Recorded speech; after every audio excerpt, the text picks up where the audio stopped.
there were so many other instances where I was being followed here in San Diego, especially when I took cabs. I've just been followed on many occasions. I would go out in a cab, and there will be times when we pass 6, 7, or 8 police cars in maybe 10-mile round trip, and I would ask the people that were driving the cab, is it usual to see police cars up around La Jolla? And they said, no, you very rarely saw them. But documentation of all that can be found in the documentation. Hopefully that'll be able to attach to YouTube, wherever I put the video in there. So in terms of the events, that's about it. I do want to just add one other event. On December 20th, I left the house today. I had left the house for the first time in 10 days to go shopping.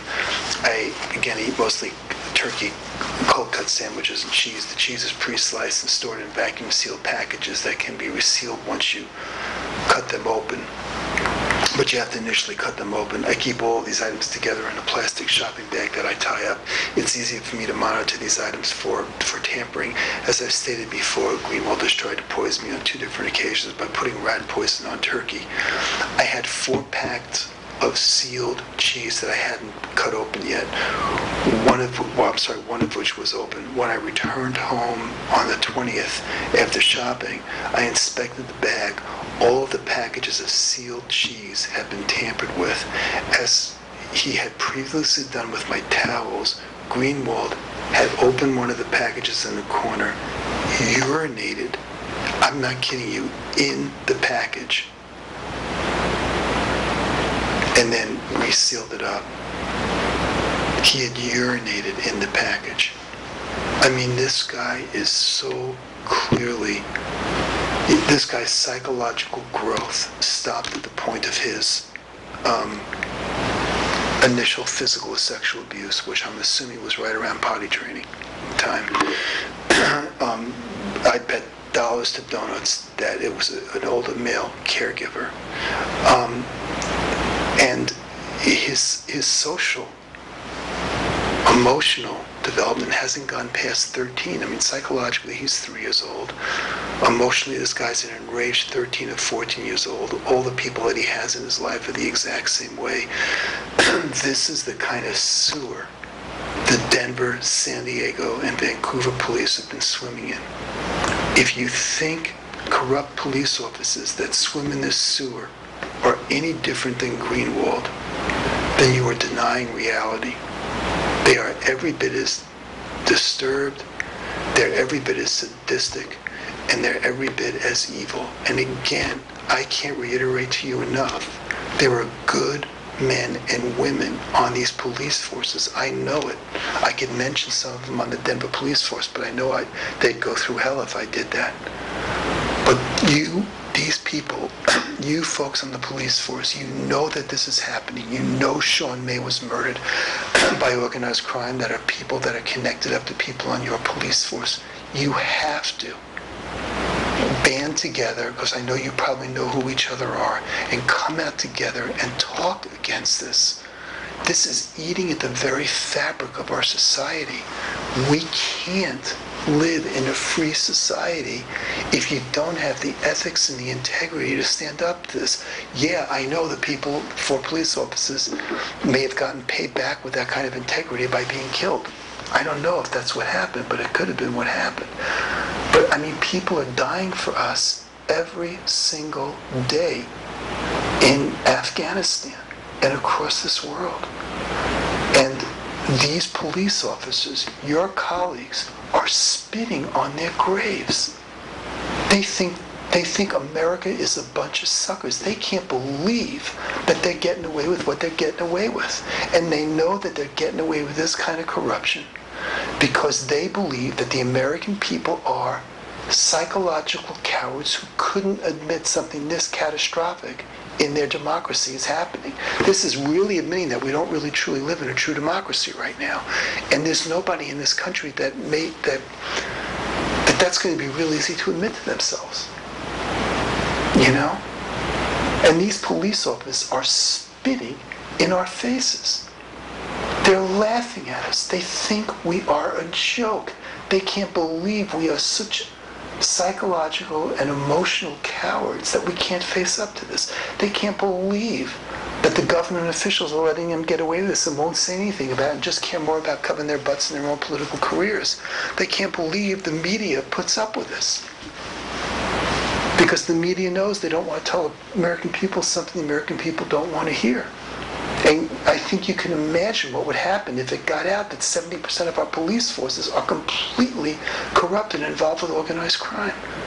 Sean May, you can think I'm crazy all you want. Please prove it.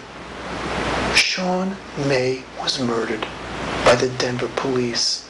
Demand that these people take lie detector tests, and if they don't, have them kicked off the police forces. Their refusal to take lie detector tests will be all the proof that you need, as well as it should be my complete compliance in wanting to take a lie detector test. If we can put a group of people together that are not infected by and impacted by the police, and we can isolate them, I'll take a lie detector test in a heartbeat.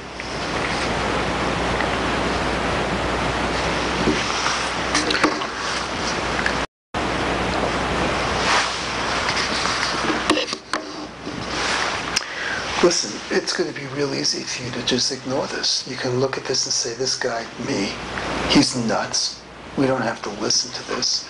You may have already stopped listening by now anyway.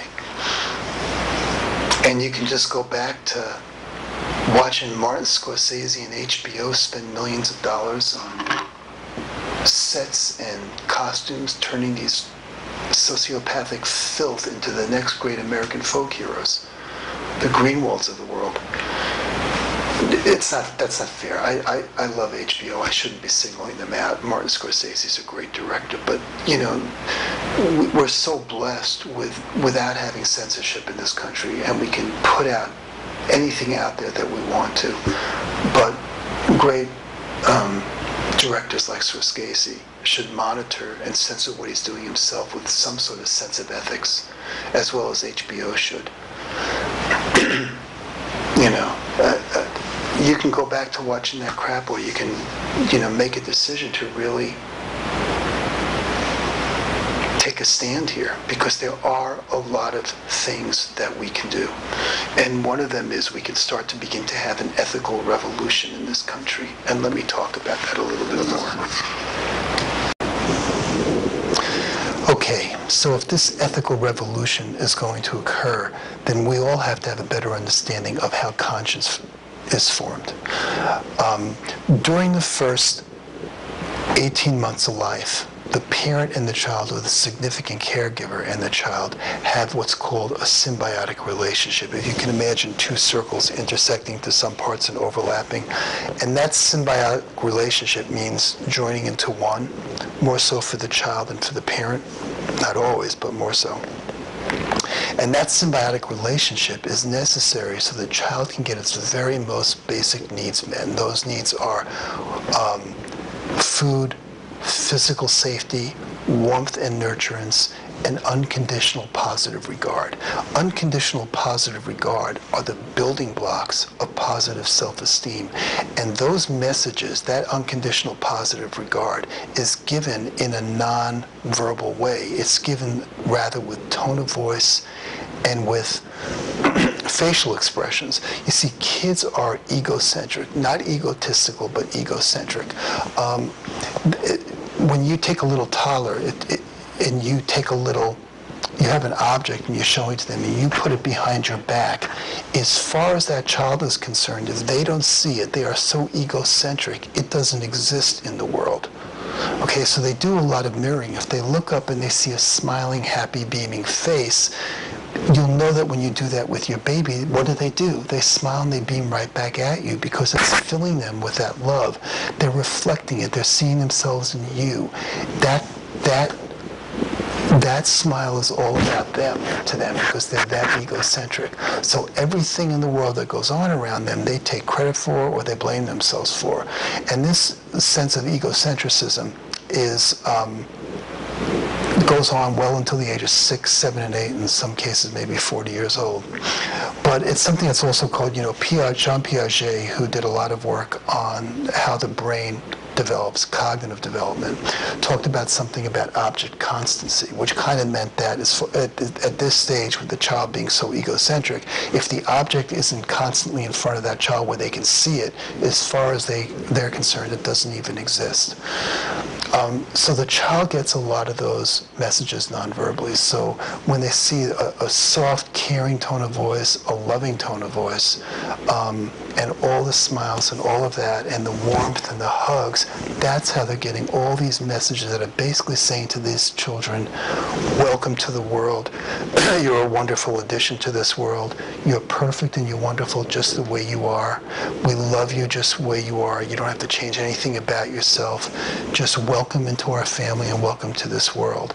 And that's how a child begins to form all the beginning building blocks of positive self-esteem.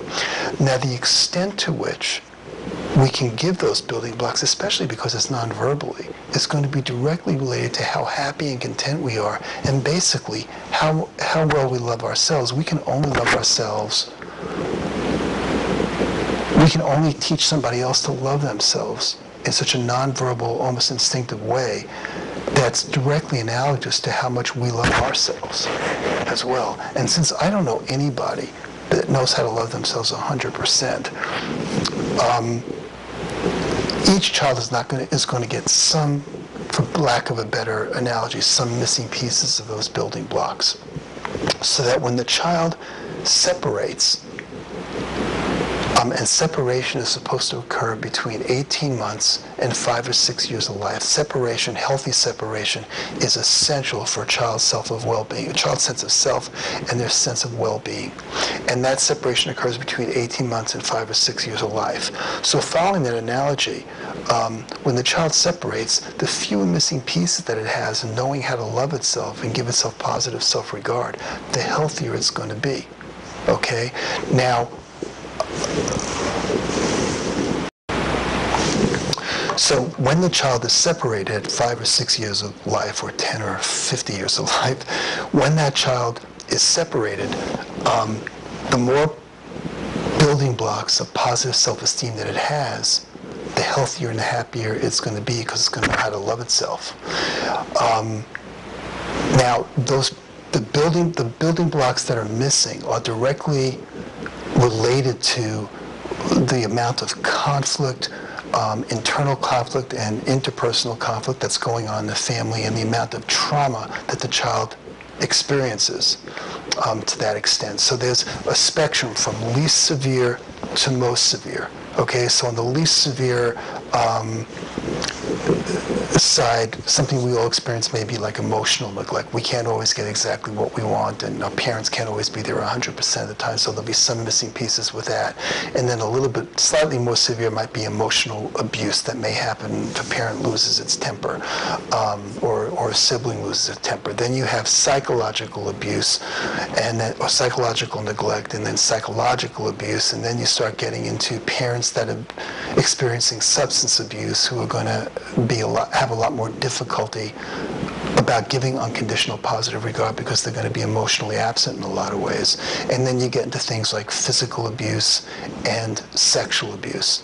So depending on the spectrum of severity of the trauma in the family, that will be directly related to how many missing pieces there are in that child, how many missing pieces of the positive building blocks that that child has. The more severe the dysfunction, the more pieces of the missing pieces of the building blocks that the child's going to have.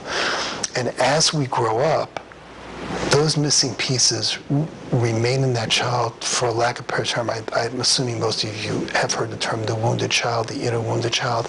That's kind of like what we're talking about. That child grows up with some of those pieces still there, okay, of the love and the unconditional positive regard that it didn't get.